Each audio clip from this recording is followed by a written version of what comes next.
시청자 여러분 안녕하십니까? 9월 14일 경제연장 오늘 시작합니다. 오늘부터 수도권 거리두기가 2단계로 완화됐습니다.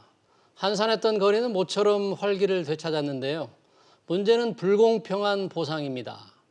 공익을 위해 희생한 자영업자들 사이에 불공평 지원 논란이 커지고 있습니다. 네, 이와 함께 방역 상황도 짚어보도록 하겠습니다. 앞으로의 방향성을 전망해보는 시간 마련했는데요. 시청자 여러분의 의견이나 궁금증들 문자 샵 3698번 또는 유튜브를 통해서도 실시간으로 참여하실 수 있습니다. 오늘 두 분과 함께하겠습니다. 김경우 인제대 백병원 가정의학과 교수, 이인철 참좋은경제연구소장 자리하셨습니다. 어서 오십시오. 안녕하세요. 어서 오십시오. 네. 김 교수님, 지금 수도권 거리두기 2단계로 완화됐잖아요. 이 방송에 오시면서 좀 변화된 모습을 좀 혹시 느끼셨습니까? 어떻습니까? 크게 못 느꼈는데 이제 매스컴으로 본 거 보니까 운동을 못 하셨던 분 헬스장에 몰리신다든지 하는 모습들이 보여서 조금 좀 우려가 되는 부분도 좀 걱정이 되는 부분도 있습니다. 네. 의사 선생님이니까 걱정부터 하시는군요. 이인철 소장님 어떠셨어요? 저는 조금 전에 생방송 라디오를 게스트로 출연하고 왔거든요. 예. 근데 별로 달라진 게 없어요. 지금은 이제 TV에선 이렇게 생방송을 하면서 마스크를 벗고 아크릴막이 있으면 그대로 진행이 되지만 라디오는 마스크 쓰고 했어요. 방송 해보신 분은 아시겠지만 마스크를 끼고 정확한 발음을 하기가 굉장히 어렵거든요. 근데 이제 방역의 기준이 2단계와 2.5단계 기준이 명확하게 뭔지 별로 그렇게 첫날이긴 하지만 체감은 별로 안 됩니다. 일단 커피숍에 안에 들어가서 커피를 마실 수 있느냐 없이 일반인들이 볼 때는 2.5단계는 그 안에서는 못 마셨잖아요. 네, 맞습니다. 네. 배달밖에 안 됐지만 네, 2단계는 들어가서 차 한잔 할 수 있는, 앉아서 잡담을 하면서 차 한잔 할 수 있는 그게 큰 변화 같은데 어찌됐든 지금 이제 신규 확진자가 어제 109명 많이 줄은 거잖아요. 네. 네. 2단계로 완화할 만한 정도로 좀 안심해도 된다고 보십니까? 교수님? 예, 물론 불과 2, 3주 전에만 기억하시기에는 거의 380명, 440명까지 확진자가 나와서 굉장히 좀 우려가 됐었는데 그때에 비하면은 100명대로 유지되는 건 참 다행이지만은 언제든지 방심하면은 그때도 50명대에서 400명대로 금방 증가했기 때문에 지금 100명대에서 400명대 되는 것도 이제 하루아침에 금방 올라갈 수가 있거든요. 그래서 전혀 안심할 수 없는 상황이고 400명대로 증가하게 되면은 지금도 중환자실이 부족해서 여유가 많이 없는데 중환자실이 더 부족해질 가능성이 많고 사망자가 늘어날 가능성이 더 많기 때문에 최대한 100명대에서 지금 더 낮추는 노력들이 더 필요하실 것 같은데 이 상황에서 조금 완화를 했을 때 조금 더 급증하지 않을까 조금 좀 우려되는 부분도 충분히 있습니다. 또 주말에 검사량이 또 평일보다 훨씬 적기 때문에 그런 면도 작용을 했을 것 같고 또 집단 감염도 계속해서 산발적으로 발생하고 있지 않습니까? 네, 그렇습니다. 말씀하신 것처럼 물론 검사 수가 줄었다는 것은 의심 환자가 줄었다거나 아니면 검사해야 될 접촉 대상자가 좀 줄었다는 뜻도 될 수 있지만 우리가 환자를 충분히 못 찾아냈을 가능성도 있기 때문에 검사 수 부족 때문에 일시적으로 확진자 수가 조금 좀 줄어드는 효과도 좀 있기 때문에 우리가 방심을 할 수가 더 없겠고요. 말씀하신 것처럼 집단 감염이 계속 생기고 또 무엇보다도 4명 중에 한 분은 서너 명 중에 한 분은 자기가 왜 걸렸는지 모를 정도로 그냥 똑같이 아침 저녁으로 출퇴근하시고 그냥 성실히 사셨는데 어느 날 근육통이 있고 열이 나서 검사했더니 코로나가 나오는 이러한 깜깜이 감염들이 계속 3분의 1, 4분의 1을 차지하고 있기 때문에 이것은 사실 좀 굉장히 우려되는 부분이고 우리가 언제 어디서 걸릴지 모르기 때문에 항상 방역 수칙을 잘 지켜주시는 노력이 지금 무엇보다도 더 필요한 시점이다 이렇게 말씀드릴 수 있겠습니다. 전에는 그런 감염을 모르는 비율이 지금 이제 25% 육박하잖아요. 그렇습니다. 그게 왜 정부가 5% 이하로 이렇게 그렇습니다. 억제해야만 어느 정도 관리한 수준이다 이렇게 얘기를 했는데 어느새 25%가 되고 그게 좀 둔감해진 것 같아요. 네, 맞습니다. 그래서 우리가 보이지 않는 무증상 경증 감염이 계속 퍼지고 있었고 우리가 확진자 통계는 50명 정도였지만 못 찾는 감염자들이 계속 늘어나고 있었고 또 수도권에서 갑자기 확 생겼을 때 모든 사람들의 동선을 다 추적을 했는데 너무 만나는 사람도 많고 다녔던 동선도 길고 그래서 그 방역 그물망에서 빠져나간 감염자들이 얼마든지 지역사회에서 추가적인 감염을 계속 연쇄적으로 이어지는 우리가 못 찾는 연결고리들이 계속 방역망 밖에서 이어지고 있다라는 것을 좀 경각심을 가져야 될 것 같고요. 그분들이 어떻게 감염됐는가?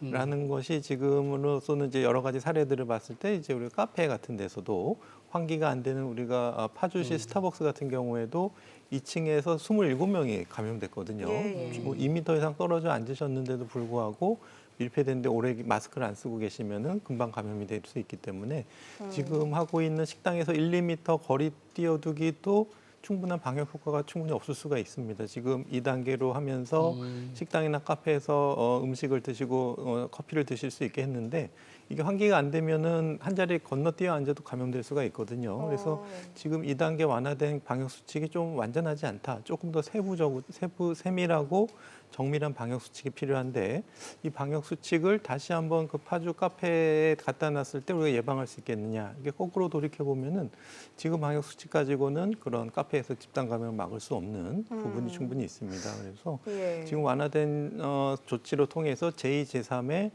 파주 카페와 같은 집단 감염이 생길 수도 있고 롯데리아 직원들이 단체 회식할 때 생기는 식당 내 감염도 얼마든지 생길 수가 있어서 조금 좀 방역 수칙이 조금 더 정밀해지고 조금 더 세부적인 지침이 좀 보완이 돼야 되는 것이 좀 필요한 상황이라고 할 수 있겠습니다. 예, 교수님 말씀 들어보니까 결코 안심할 수 없는 상황인데 그럼에도 불구하고 거리두기 단계가 조정이 됐습니다. 이유는 역시 경제, 특히 뭐 자영업자들의 고충이 크기 때문이겠죠? 그렇습니다. 지금 자영업자분들의 입장은 이게 만에 하나 이제 3단계로 격상이 됐다라고 하면 거의 대부분이 문을 닫을 지경이었습니다. 2.5단계로 격상되면서 이제 고위험 업종의 경우에는 아예 문을 닫았고요. 네. 중형 업종의 경우에는 9시 이후에 영업 제한을 하면서 매출이 뭐 많게는 70에서 90%까지 줄어들었다는 거 아닙니까? 네. 그래서 어쨌든 2.5에서 2단계로 낮아진 거에 대해서 기대감은 나타내고 있습니다. 우선 뭐 방역 수칙을 좀 준수해 가면서 거리두기를 유지하고 세정제를 비치하고 다시 이제 조금 문을 열었는데 문제는 소비자들이 과연 예년처럼 찾아와 줄 것인가 이 부분이거든요. 저도 개인적으로 한 2, 3주 동안은 음식점에 가서 먹은 기억이 별로 없어요. 예. 그리고 굉장히 유명한 음식점을 가보게 되면 앉아서 드시는 테이블은 굉장히 극소수고요. 대부분 네. 포장 테이크아웃이에요. 근데 그마저도 이 커피숍의 경우에는 지난주까지는 사실은 QR코드로 입장해야 하고요. 거기에다가 전화번호나 이제 이름을 기입을 하지 않게 되면 아예 살 수조차 없었습니다. 예, 예. 물론 그런 것도 이번엔 좀 풀렸고 간격을 유지하고 좌석 배치를 유지하고 다시 이제 포장이나 배달의 경우에는 그런 이제 적지 않아도 되게끔 완화했다 하더라도 과연 이제 이들 관건이 이제 얼마나 손님들이 찾아와 줄지에 대한 이 의문이고 또 하나가 이번에도 계속해서 금지되는 업종들이 꽤 있어요. 네. 노래방도 그렇고요. 유흥주점도 그렇고요. 뷔페도 그렇습니다. 그리고 300인 이상 학원의 경우에는 여전히 영업을 못하고 있기 때문에 완전히 다 이제 모든 자영업자들이 마음껏 이제 문을 열어놓고 손님을 받을 수 있는 상황은 아니다라는 겁니다. 네. 그러다 보니까 2단계로 완화됐지만 방금 말씀하신 대로 문을 못 연 노래방 업주들 같은 경우에는 굉장히 항의를 지금 심하게 하고 있더라고요. 정부 조치를 잘 따랐을 뿐인데 이렇게 계속 문을 못 열게 하면 어떡하냐. 맞습니다. 네. 2차 재난지원금 고위험 업종의 경우에는 사실은 최고 200만 원, 그리고 중형 업종들 일부러 이제 영업 시간을 제한했던 곳은 150만 원, 예. 일반 업종의 경우는 연매출 4억 원 이하일 경우 100만 원을 주지만 그러나 이 제한 조건들이 까다롭게 붙어요. 뭐 이 단란주점은 되지만 이제 유흥주점이나 콜라텍의 경우는 제외했어요. 네. 이게 사실 술 마시는 데는 거의 비슷하지만 도우미가 나오거나 춤을 춘다라는 이유로 사행성을 조장한다라는 정부의 정책 기조를 따르겠다라는 건데요. 뭐 이러다 보니까 당연히 부작용이 나올 수밖에 없죠. 네. 이분들도 당연히 세금을 내고 정식적으로 사업 절차를 받아서 정부의 방역 정책을 준수했을 뿐인데 이제 당연히 지원이 나올 거라고 생각을 했는데 그마저도 안 나오고 있고 또 특히나 이번에 뭐 많아야 200만 원 정도거든요. 네. 이분들한테는 한 달 이제 임대료 정도예요. 그러니까 받는 분들도 그다지 썩 만족해하지 않고 있다라는 거거든요. 네. 자, 그러다 보니까 이게 오히려 선별적으로 두텁게 주고 주겠다라고 얘기했지만 정작 받는 입장에서는 굉장히 좀 정부에 이제 불신감을 갖게 하는 그런 측면도 분명히 있습니다. 지금 선별 지원 논란에 따른 이 여러 가지 이제 뭐 불만이 많이 나오고 있는데 특히 하나 놀라운 것이 이 스크린 골프장, 또 탁구장, 당구장도 지원이 안 된다는데 이런 업종들이 뭐 유흥 사치성 업종으로 분류돼서 그런다 그래요? 좀 이해가 안 되는 거예요. 당구장, 탁구장 같은 경우엔. 맞습니다. 네. 이게 방향성, 선별적 지원이라는 예. 방향성은 충분히 이해가 갑니다. 국가 재정을 고려하고 1, 2차, 3차 그리고 4차의 경우는 전액 이제 국채를 발행해야 되는 수준이고 또 이게 끝이 아니라 5차, 6차가 있다면 재정에 여력을 이제 돼야 되는 건 맞지만 그러나 그 선별 기준, 가이드라인에 대한 이제 논란은 피할 수가 없어 보입니다. 앞서 말씀하셨던 것처럼 뭐 일부 업종들의 경우 뭐 이제 탁구장이나 이런 이제 융호로 분류된 데의 경우에는 오히려 지원조차 받을 수 없다라는 것. 네. 그리고 뭐 법인 택시와 개인 택시도 구별을 해요. 네. 개인 택시는 자영업자로 분류가 되니까 당연히 이제 지원 대상이지만 법인 택시의 경우에는 아니겠다라는 겁니다. 근데 법인 택시도 마찬가지로 경기에 민감할 뿐 아니라 산악금 제도를 운영하고 있기 때문에 그 산악금을 못 채웠을 경우에는 자기 급여가 깎일 수밖에 없습니다. 법인 택시 운전자들은 지금 임금 근로자들처럼 대우해서 안 주는 거죠? 그렇습니다. 자, 그러다 보니까 뭐 부자들 안 주고 전문직 안 주고 매출이 정말로 줄어도 생사에 지장 없는 분들 안 주겠다라는 것까지는 이해를 하지만 말씀하신 것처럼 뭐 PC방이라든가 정말로 유흥주점이라든가 이분들은 부자가 아니거든요. 예. 이분들은 생사가 걸려 있는 사업이거든요. 네. 그리고 이제 연매출 4억에 대한 이 기준 가이드라인에 대해서도 이제 불만의 목소리가 높은데 수익 감소는 비슷한데 왜 차별을 두냐라는 목소리가 나올 수밖에 없는 대목입니다. 예. 지금 이 자영업자들의 지원받는 불평도 많지만 사실은 이분들이 방역에 굉장히 그 성의를 다해서 따랐지 않습니까? 근데 방역 관점에서 본다면 이분들의 공을 좀 높이 사야 될 텐데 방역을 더 하면 경제가 어려워지는 게 아니라 오히려 방역을 잘해서 경제에 도움이 될 수도 있는 의료계에서는 그런 식으로 좀 뭐 이렇게 판단하나요? 어떻습니까? 그렇습니다. 우리가 한 명의 확진자를 줄였을 때 예. 절약할 수 있는 경제적 이득 이것을 그 고통을 분담하신 자영업 소상공인에게 돌려드려야 될 것 같거든요. 그러니까 예를 들면은 확진자 한 분이 생기면 그분에 대한 치료비가 들어가고 또 이분이 일을 못 하시기 때문에 생산성을 잃게 되고 또 접촉자로 분류되신 분들에 대해서 검사를 해야 되고 또 이분들이 또 격리돼야 되면 또 생산 활동을 못 하시게 되고 또 이런 그 직접적인 진료비, 의료비, 인건비 또 병원 치료비뿐만 아니라 생산을 못 하시게 되는 간접 생산비 저하까지 따지게 되면은 그 비용 효과가 굉장히 크기 때문에 예. 우리가 이분들의 희생으로 확진자를 줄였을 때 생기는 경제적 이득을 이분들에게 돌려드려야 되고 아까 지적해 주신 것처럼 이분들이 계속 고정 비용으로 나가고 있는데 건물주분들은 또 특별한 고통 분담을 안 하시고 있기 때문에 물론 이제 착한 건물주 해서 이제 그 건물료를 깎아주시는 분들에게 세금 감면을 해준다는 정책을 하고 있지만 그것이 얼마나 실효성이 있고 얼만큼 시행되고 있는지 모니터링 해봐야 될 것 같고요. 보다 이분들에게 건물세를 깎아주는 실효성 있는 정책을 해가지고 특히 어려우신 분들의 경제적 부담을 줄여드리고 이분들의 희생으로 우리가 얻은 일상생활을 하면서 누릴 수 있는 경제적 이득과 일상생활에 대한 보상을 이분들에게 충분히 해드려서 이분들이 도저히 힘들어서 못 살겠으니까 영업을 재개하겠다고 해서 영업을 또 풀어준 데가 있거든요. 대전시 같은 경우에 이제 유흥업소나 노래방을 풀어주게 되면은 거기서 이제 확진자가 생기게 되면은 물론 그분들 당장 생기는 좀 도움이 될 수도 있지만 확진자가 생겼을 때 생기는 어떤 경제적 피해 같은 것이 더 클 수도 있기 때문에 이분들의 어려움에 대해서 좀 충분한 보상을 해드리는 것이 지금에선 경제도 잡고 방역도 잡는 일거양득의 효과가 아닐까 이렇게 좀 생각이 됩니다. 그럼 뭐 고위험 업종에 대해서는 영업 제한 조치가 취해지는데 뭐 우리 사실 감염이 많이 발생한 뭐 교회라든지 또 다단계 업체 같은 경우는 어떻습니까?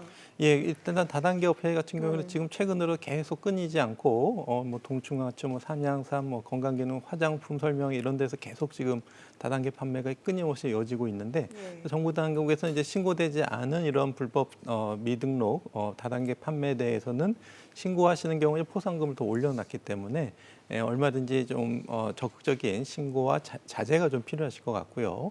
물론 이제 법적으로 조금 제재하기 어려운 부분이 있다면 그건 이제 지자체 해석에 맡길 수가 있는데 일단은 이분들이 좀 이렇게 특히 모이는 데가 좀 이렇게 밀집되고 공기 환기가 안 되는 데서 또 마스크를 벗고 또 이런 것이 이루어지는 경우 또 끝나고 뭘 또 드시고 이런 경우가 많기 때문에 또 이런 데서 걸리신 분들은 거기 갔다고 또 얘기를 안 하시고 동선을 좀 숨기는 경우 걸리면 또 처벌받을까 봐 예. 그런 예. 경우가 있기 때문에 굉장히 좀 어려운 점이 많은데 조금 더 적극적으로 신고하게 하고 또 직접적으로 찾아가서 거기서 이제 필요한 경우에는 우리가 의심되는 건 검체 검사도 직접 해서 그중에 이제 감염자가 없는지 확인하는 과정 좀 적극적으로 조절하는 노력들이 좀 필요할 것 같습니다. 지금 2단계로 완화됐지만 이 교회의 소모임은 여전히 금지되는 거죠? 그렇습니다. 네. 네. 교회뿐만 아니라 모든 종교에서의 정규 어떤 법회라든가 미사 예배 이외에 말씀하신 소규모 모임이라든지 식사 모임 이런 것들은 다 제한이 돼 있고 다만 이제 교회만 이제 비대면 예배로 그러니까 대면 예배가 금지되어 있는 상태이기 때문에 종교에 관계없이 모든 종교에서는 소모임 특히 이제 식사를 하시고 하시는 모임은 지금 금지되어 있다고 보시면 되겠습니다. 네. 아까 잠깐 그 대전시의 경우 사례를 들었는데 이제 대전시도 그렇고 세종시도 그렇고 조금 방역의 끈이 좀 더 완화가 됐잖아요. 네. 지자체별로 괜찮습니까? 이렇게 따로따로 하는 것은? 일단 그래서 지금 중대본에서도 지자체별로 어떤 방역 수칙 조절을 할 때 이제 중대본하고 좀 중앙정부로 상의를 해서 전체적인 기조를 맞추자라는 발표가 있었는데요. 아마 이제 중대본 중앙정부와의 어떤 조율이 좀 부족했던 부분으로 추정이 되고 워낙 청사에 찾아오셔서 이렇게 항의하고 들어놓고 이러시기 때문에 어쩔 수 없이 좀 허가해 주신 부분이 있지만은 어떤 영업을 재개해 드리는 것보다는 조금 이분들의 어려움을 좀 더 도와드리는 특히 이제 경제적인 보상을 좀 더 해드리는 방향으로 해서 방역을 조금 더 철저히 했으면 하는 좀 아쉬움이 남습니다. 네.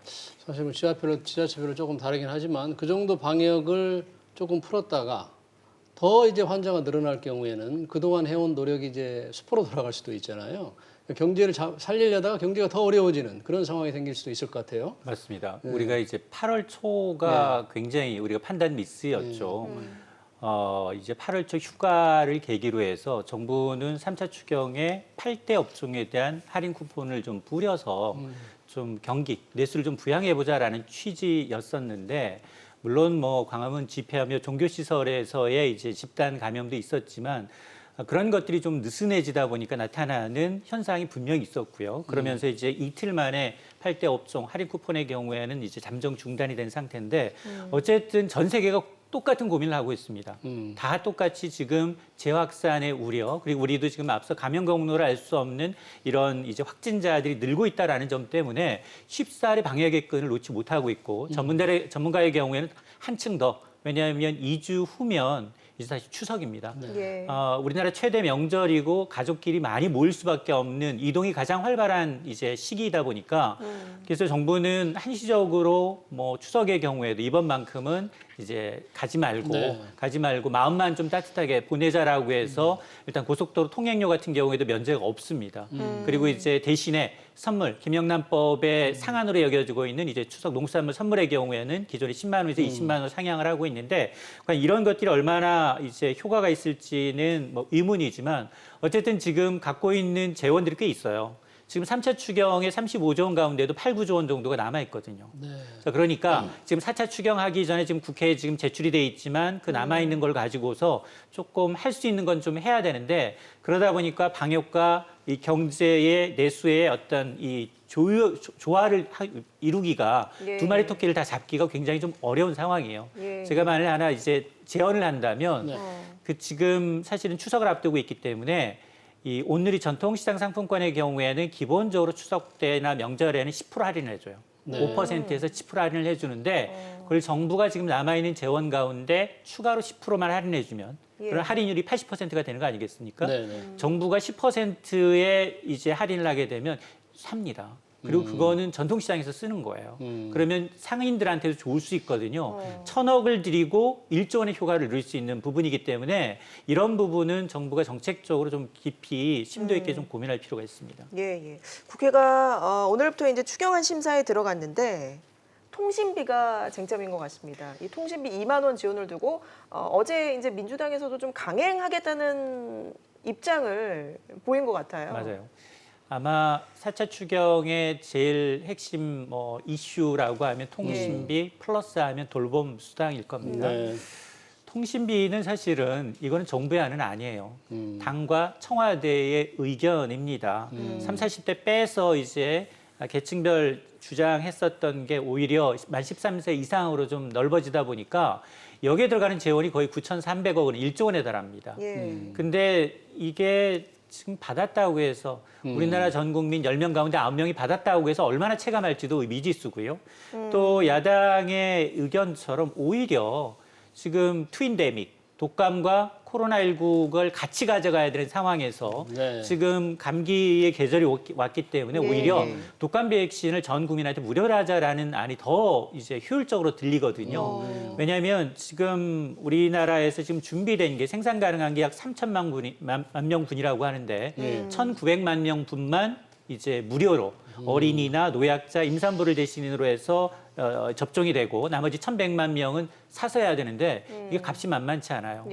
가서 유료로 하시려고 하면 3, 4만 원 줘야 합니다. 근데 정부가 지금 공급하는 가격은 한 명당 9,000원이 채 안 됩니다.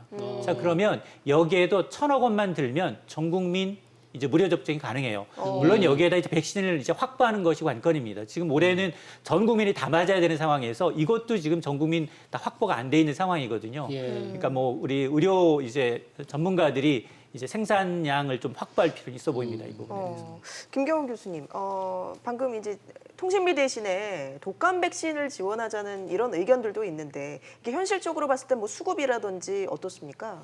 네, 일단은 필요성은 예. 일단은 기저질환이 있다든지 또 그 어르신을 돌보시는 분들 우선순위가 있긴 하거든요. 그러니까 5천만 도스가 있는 게 아니고 한 3,500밖에 없기 때문에 다 못 받게 되는데 일단 우선순위를 두고 이제 맞으셔야 되는 건 사실이고요. 예. 또 어린이 청소년부터 맞아야 되고 그래서 문제는 이제 하지만 이제 대상이 안 되는 젊고 건강한 성인이라고 하더라도 집에 가시면 또 어르신이 있고 예. 또 그분을 통해서 또 전파가 될 수가 있기 네. 때문에 말씀하신 건 전 국민이 다 맞는 것이 가장 좋은데 근데 이제 공짜로 맞게 되면 5천만 명을 맞는다고 해도 사실은 또 난 안 맞을래 그런 분들이 또 일부 계시거든요. 그렇기 때문에 우리가 5천만 개를 다 준비를 못 하더라도 한 3,500개 정도면은 그래도 전 국민 예방 접종이 가능하고 한 60-70%만 접종을 해도 충분히 우리가 집단 면역 효과가 있을 수가 있기 때문에 적극적으로 예방 접종을 권고하는 게 좋은데요. 예. 일단은 만약에 이제 우리가 3,500개인데 이제 의외로 맞겠다는 분이 4,500만이셔서 왜 나는 예. 못 맞냐 이런 분들이 혹시 있을 수는 있겠습니다만은 일단은 백신 접종 수요 조사를 해가지고 이제 전 국민 접종을 시도하는 것은 굉장히 좋은 방법이 될 것 같고요. 이제 다만 이제 이 예산을 이제 통신비도 주고 또 이제 독감도 예방 접종도 하고 둘 다 하면 제일 좋을 것 같고요. 예, 아니면 이제 통신비를 빼서 이제 독감 예방 접종을 자기가 유료로 맞으셔도 될 것 같고 그렇긴 한데 이제 일단 명목상으로는 전 국민들에게 어떤 조금보다 좀 실효성이 있고 좀 더 가격 대비 효과가 큰 정책들에 대해서는 좀 모든 걸 다 할 수는 없으니까 우선순위를 정해서 정책을 정하는 것, 특히 이제 어떤 방역 측면에서 보면은 독감 예방 접종을 하는 것이 더 의의가 더 클 것으로는 저 개인적으로 생각이 듭니다. 예. 지금 독감 예방 접종을 말씀하셔서 문득 이제 궁금해지는데 이 가을이 되면 기온이 조금 떨어지면서 건조해지잖아요. 그렇죠. 네. 이런 상황에서는 코로나가 훨씬 더 번식력, 전파력이 좀 강해집니까? 어떻습니까? 그렇습니다. 물론 이제 전혀 여름철이라고 전혀 없는 건 아니었지만 말씀하신 것처럼 실내 공기가 건조하게 되고 이렇게 되면 비말이 더 멀리 오래 생존할 수가 있게 되겠고 또 이제 바이러스는 이제 뭐 어떤 온도에서든 다 생존이 가능하고 60-70도 이상 돼야지 좀 사멸될 수가 있기 때문에 사실 어떤 온도이든지 다 괜찮지만 특히 약간 차고 건조할 때 바이러스가 더 생존이 더 신선하게 더 잘 생존하고 감염력이 높아지기 때문에 아무래도 이제 차고 건조하고 특히 겨울에는 또 이제 여름 에어컨 킨 것처럼 난방 때문에 또 이제 밀폐된 환경이 잘 생기거든요. 그렇기 예. 때문에 비말도 더 멀리 많이 퍼지고 이런 가능성이 많아서 가을, 겨울, 특히 이제 겨울이 조금 더 우려가 되는 점이 있겠습니다. 방역 관점에서만 본다면 걱정스러운 이제 추석이 2주 앞으로 다가왔는데 그때 훨씬 우려 상황을 좀 잡기 위해서는 지금 오히려 더 조금 방역을 강화하거나 현재 수준을 2.5단계를 유지했어야만 하는 게 아닌가. 혹시 의료계에서는 그런 의견이 좀 더 많지 않았나요? 어떻습니까? 네, 그렇습니다. 더 낮춰야 되는데요. 이제 지금까지 생긴 사례들을 보게 되면 경기도 양평군에서 복다림 행사를 하면서 어르신들이 모여서 이제 맛있는 음식을 드셨는데 그때 이제 서울에서 오신 분이 이렇게 함께 참여하시면서 예. 전 마을이 다 감염되시면서 특히 이제 고령자 어르신들이 중증, 위중증으로 빠진 사례들이 있었고요. 예. 또 전남 순천 같은 경우 가족 모임이 있어서 그 8월 중순 연휴 때 음. 서울에서도 자녀가 오고 부산에서 자녀가 놀러 와서 순천에서 다 같이 모여 가족 모임이 있었는데 80대 아버님이 그 다음에 위중 상태로 빠지시고 또 이제 부산으로 들어간 자녀들이랑 아니면 그 마을에서 또 게이트볼 치신 어르신들이 또 감염되는 이런 사례들이 있었기 때문에 아마 지금처럼 수도권에서 깜깜이 감염, 그 무증상 경증 감염자들이 증가한 상태에서는 수도권과 비수도권 간의 왕래가 많아지게 되면은 이러한 감염이 더 많이 퍼지게 되고 특히 이제 비수도권 지방 같은 경우에 이제 인구 밀도가 높지 않은 시골에서는 사실은 마스크 좀 안 쓰시고 그러셔도 크게 예, 감염 전파 위험이 없었는데 한번 그런데 전파가 있으면 마스크도 안 쓰시기 때문에 전체가 쉽게 감염될 수가 있는 쉽게 뚫리기 쉬운 상황들이 많기 때문에 이제 추석 연휴 때 이제 이런 인구 이동을 통해서 감염이 더 확산될 가능성이 매우 높다고 할 수 있겠습니다. 그러니까 이제 추석을 앞두고 정부도 뭐 특별 방역을 한다 그러는데 그러면 지금의 2단계보다는 좀 더 강화된 어떤 조치가 또 추석을 앞두고 예고가 될 수 있겠네요. 네, 아직 그 구체적으로 네. 어떤 것인지는 나와 있지는 않지만은 아무래도 또 다중이용 시설에 대해서 조금 더 추가적인 제재가 갈 것 같고요. 이제 아까 말씀하신 것처럼 교통 이동량을 금지는 못하지만 조금 좀 제한할 수 있는 방안들이 조금 제한될 것 같고요. 아무래도 이제 연휴 때 또 이렇게 증상이 있거나 또 검사를 받고 싶으신 분들이 연휴라서 문을 닫으면 또 이제 이용을 못 하시니까 또 이런데 선별검사소라든가 이제 안심진료소 같은 진료소도 좀 휴일에 운영을 할 것으로 좀 예상이 됩니다. 이 소장님, 지금 뭐 국회에서 이제 4차 추경 이제 심의가 이루어지고 있는데 이게 편성이 돼서 추석에 맞춰서 지출이 된다면 그럼에도 불구하고 지금 자영업자들 굉장히 이제 어려울 거잖아요. 네. 뭐 또다시 좀 더 지원해야 된다. 5번째 추경이 필요하다. 이런 논의로 이어질 가능성이 있을까요? 뭐 여기 뭐 의료 전문가 분이 계십니다만 이게 우리나라만의 문제가 아니라 전 세계적으로 공의 방역이 어느 정도 이루어지지 않은 한 이제 코로나에서 벗어나서 생활할 수는 없을 것 같습니다. 그러면 4차 추경 이외에도 5차, 6차의 재정 정책은 저는 필요하다고 봅니다. 지금은 뭐 준 전시 상황에 비슷하기 때문에 재정의 역할이 필요한데 그리고 이번 그 4차 재난지원금도 역시 가장 필요한 부분에 선택적으로 두텁게 지원한다고 라고 했지만 최고 200만 원 선에 그치고 있거든요.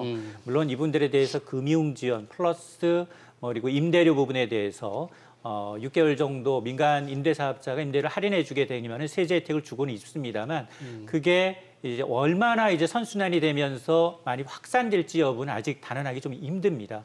그리고 지금 추석까지 2주 남았는데 지금 국회 통과할지 여부도 변수예요. 지금 왜냐하면 야당의 경우에는 이 통신비와 돌봄에 대해서는 굉장히 반발하고 있고요. 네. 그리고 이제 정부 여당과 청와대의 경우에는 이제 당과 청와대의 경우에는 강행하겠다라는 입장이기 때문에 이 역시 좀 지켜볼 필요가 있어 보이는데 어쨌든 선택과 집중을 하기로 한 만큼 이분들에 대해서는 정말 선별적으로 조금 더 횟수에 상관없이 더 많이 제기할 수 있는 발판을 마련해 줘야 한다고 생각을 합니다. 예, 예.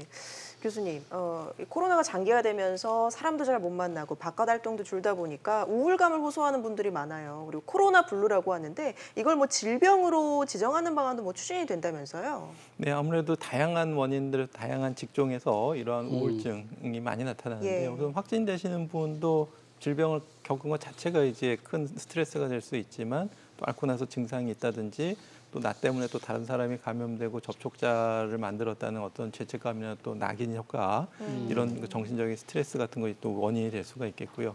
또 방역 최전선에 있는 분들도 이제 너무 일이 많고 또 이제 또 민원을 상대하다 보면 또 그 중에서 또 이렇게 비협조적이고 또 폭력적인 분도 만나게 되면 굉장히 또 울분이나 또 자괴감도 느끼고 스트레스가 굉장히 많고 또 이제 접촉자로 분류되신 분들은 난 아무 죄가 없는데 14일간 격리돼야 되니까 그건 또 큰 문제가 되고 예. 또 말씀하신 전 국민들도 이제 여러 가지 활동이 제약되시다 보면은 하고 싶었던 것도 못했던 것에 대해서 우울, 그러니까 여러 가지 원인에 의해서 다양한 우울 현상이 나타나고 있는데 이걸 통틀어서 이제 코로나 블루 이렇게 부를 수는 있겠는데요.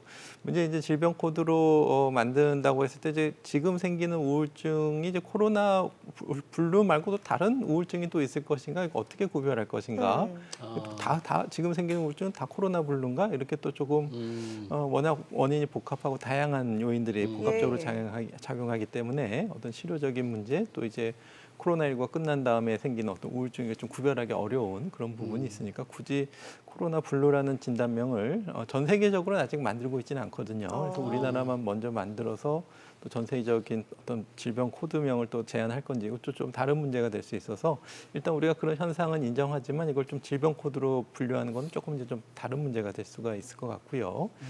이제 아무래도 이것은 비단 우리나라 문제뿐만 아니라 전 세계적으로도 많은 우울증이 또 증가하고 또 이제 여러 가지 코로나로 인해서 또 경제적인 어떤 타격 자체가 우울증으로 이어지기 때문에 이런 분들에게는 아무래도 좀 실질적인 경제적인 혜택이나 지원 또 이런 것들이 조금 더 실질적인 우울증의 해결책이 될 것 같습니다. 예, 알겠습니다. 오늘 두 분 말씀 여기까지 듣도록 하죠. 지금까지 이인철 참 좋은 경제연구소장, 김경우 인제대 백병원 교수와 함께했습니다. 고맙습니다. 네, 감사합니다. 고맙습니다.